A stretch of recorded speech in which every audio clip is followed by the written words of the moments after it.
की मौत पर दुनिया अब दो हिस्सों में बंटी नजर आ रही है। एक तरफ जहां चीन और रूस ने इस हमले की निंदा की है, तो दूसरी तरफ अमेरिका ने इस बारे में आधिकारिक तौर पर कुछ भी खुलकर नहीं कहा है। लेकिन अमेरिका ने यह जरूर साफ कर दिया है कि इजराइल पर हमला होने की हालात में वो हर हाल में इजराइल के समर्थन में खड़ा होगा। जबकि अमेरिका के पूर्व राष्ट्रपति और वहां राष्ट्रपति चुनाव के मजबूत दावेदार कहे जा रहे डोनाल्ड ट्रंप खुलकर इजराइल के समर्थन में खड़े हो गए हैं। उन्होंने कहा, He died like a dog. He died like a coward. He was whimpering, screaming, and crying. And frankly, I think it's something that should be brought out so that his followers and all of these young kids that want to leave various countries, including the United States, they should see how he died. He didn't die a hero. He died a coward. Iran भले ही इस वक्त बौखलाया हुआ है, लेकिन इसमें कोई शक नहीं कि ईरान को अगला कदम उठाने से पहले कई खतरों को ध्यान में रखना होगा, क्योंकि मौजूदा हालात में उसने जरा भी गड़बड़ी की तो दुनिया में वो महायुद्ध शुरू होगा, जिसमें उसके साथ मिडिल ईस्ट के कतर, लेबनान और तुर्की जैसे देश खड़े होंगे। वहीं उसका सामना खतरनाक हाईटेक हथियारों से लैस इजराइल और अमेरिका जैसे देशों से होगा, जो पल भर में दुनिया का भूगोल बदलने की पूरी ताकत रखते हैं।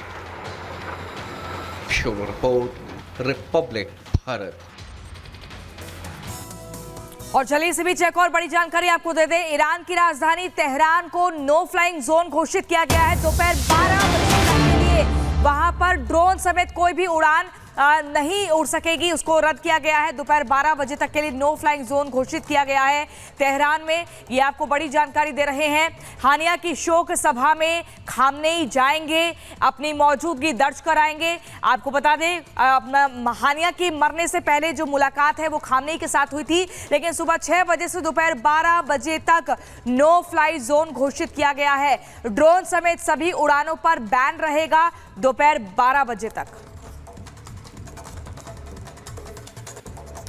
तो ईरान ने देखिए हानिया की मौत पर शोक सभा का आयोजन किया है और इसी बीच कुछ तस्वीरें सामने आई है, वो भी आपको दिखा दें, जहां इस्माइल हानिया के शव को ताबूत में रखा गया। ये तस्वीर आपको दिखा रहे, देखिए ईरान की राजधानी तेहरान में मिसाइल हमले में हमास चीफ इस्माइल हानिया और उसका बॉडीगार्ड जो है वो मारा गया था और ईरान अब शोक सभा का आयोजन कर रहा है।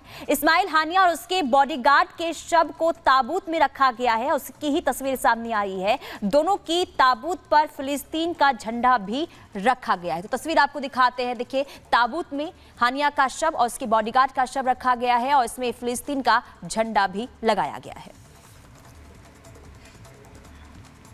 तो देखिए, इजराइल ने अपने सबसे बड़े दुश्मन का खात्मा कर दिया है। 297 दिनों बाद इस्माइल हानिया का अंत होता है। और ये आपको बता दें, जो दुश्मनी की जंग है इसकी शुरुआत हुई थी पिछले साल 7 अक्टूबर 2023 को, क्योंकि हानिया की वजह से ही जो है कई सारे हमले इजराइल के ऊपर हुए थे और इसी के चलते बार बार ये अटैक हो रहे थे। सोचा जा रहा था कि आखिर कैसे एक मजबूत रणनीति बनाई जाए, लेकिन आपको बता दें इस हमले के पीछे पूरी तरह से जो श्रेय है वो इजराइल की एजेंसी मोसाद को जाता है, जिसने खोजा, जिसने ट्रैक किया कि हानिया कहां पर है और उसके बाद हानिया के घर के भीतर घुसकर ब्लास्ट किया और उसको मौत के घाट उतारकर अपना पुराना बदला पूरा कर लिया। पूरी खबर इस रिपोर्ट में देखिए।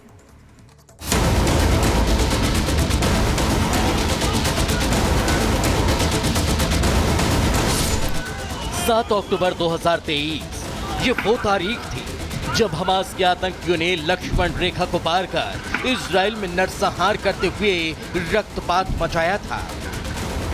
इजराइल में खून की गोली भले हमास के आतंकी खेल रहे थे, लेकिन जिसके इशारे पर यह सब हुआ उसे ही इजराइल ने नेस्तनाबूद कर दिया। दुनिया की सबसे खतरनाक और खूंखार एजेंसी ने ऐसा चक्रव्यूह रचा कि हमास का नंबर 1 उसमें फंस कर रह गया। ईरान के तेहरान में स्थित इस्माइल हानिया के घर पर हमला कर उसे ढेर कर दिया। हमास के इजराइल पर किए हमले के बाद मोसाद पर सवाल उठे। पूछा गया कि आखिर कैसे दुनिया की सबसे मजबूत एजेंसी इस खतरे को भांप नहीं पाई।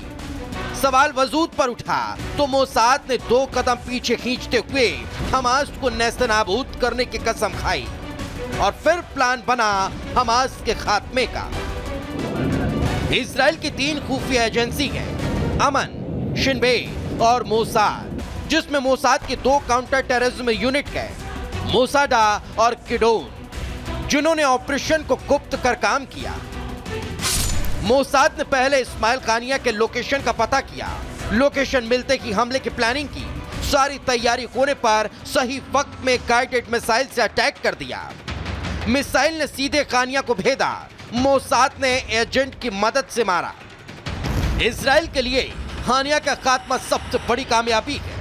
हालांकि इजराइल की ओर से अब तक इसकी कोई पुष्टि नहीं की गई, लेकिन पहले भी मोसाद पर ईरान में कई तरह की हाई प्रोफाइल हत्या की घटनाओं को अंजाम देने के आरोप लग चुके हैं।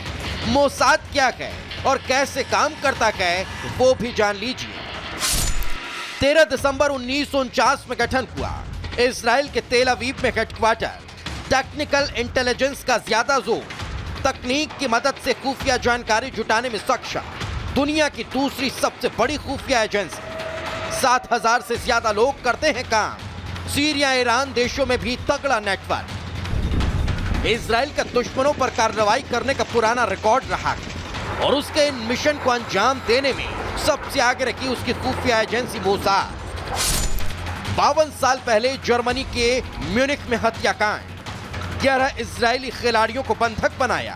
फिलिस्तीनी कैदी को छोड़ने की मांग। इजराइल ने कैदी छोड़ने से इनकार किया। आतंकियों ने एथलीटों की हत्या की। मोसाद ने सबका चुन चुन कर सफाया किया। 248 यात्रियों समेत विमान हाईजैक। फिलिस्तीनी कैदियों को छोड़ने की मांग। इजराइल ने घुटने टेकने से किया मना। इजरायली कमांडो ने सभी बंधकों को छुड़ाया। ऑपरेशन के हीरो थे पीएम नेतन्याहू के भाई। मोसाद का शुरू का इतिहास रहा है कि वो अपने हर ऑपरेशन को बहुत ही खुफिया तरह से अंजाम देता है। अब हानिया की हत्या में मोसाद का हाथ है या नहीं, इसका भी जल्द खुलासा होगा। Bureau report, Republic Bharat. चलिए आगे बढ़ते हैं खबरों में और अब बात कर लेते हैं नॉर्थ ईस्ट दिल्ली की। नॉर्थ ईस्ट दिल्ली के गोकुलपुरी में रोड रेज की एक सनसनीखेज वारदात को अंजाम दिया गया है और ये जो वारदात है सिर्फ एक मामूली विवाद को लेकर। बिल्कुल, और एक मामूली सी बहस के चलते स्कूटी सवार ने एक महिला को गोली मार दी, जिसके बाद से लगातार आरोपियों की तलाश में पुलिस जुटी हुई है। पूरी खबर इस रिपोर्ट में देखिए। दिल्ली में रोड रेज की दिल दहला देने वाली वारदात सामने आई है। नॉर्थ ईस्ट दिल्ली के गोकुलपुर इलाके में रोड रेज में एक महिला की गोली मारकर हत्या कर दी गई। गोकुलपुरी फ्लाईओवर के नीचे रोड रेज में स्कूटी सवार ने गोली मारकर एक महिला की हत्या कर दी। मरने वाली महिला की पहचान सिमरनजीत कौर के रूप में हुई है। बताया जा रहा है कि पति पत्नी अपने 2 बच्चों के साथ बुलेट से मौजपुर की ओर जा रहे थे। इस बीच गोकुलपुरी फ्लाईओवर के पास एक स्कूटी उनकी मोटरसाइकिल से टकराते टकराते बसती है